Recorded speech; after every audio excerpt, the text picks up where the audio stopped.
கர்த்தர் நல்லவர், அவர் கிருபை என்றும் உள்ளது. கர்த்தருக்குள் பிரியமான தேவஜனமே, இன்றைக்கு தேவனால் சொல்லப்படுகிற வார்த்தை, அவனவன் தன் தன் வாயின் பலனால் திருப்தி அடைவான்.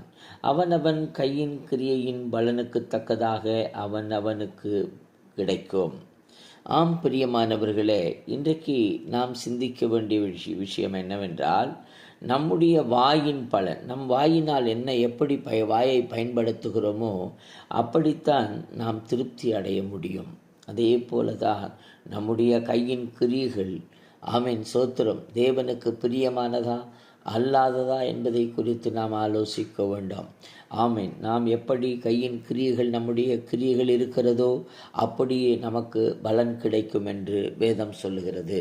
ஆகவே எனக்கருமையான தேவஜனமே, வாயின் வார்த்தைகளினாலும் கையின் கிரியைகளினாலும் தேவனை மகிமைப்படுத்துங்கள். கர்த்தர் உங்களை ஆசீர்வதிப்பாராக.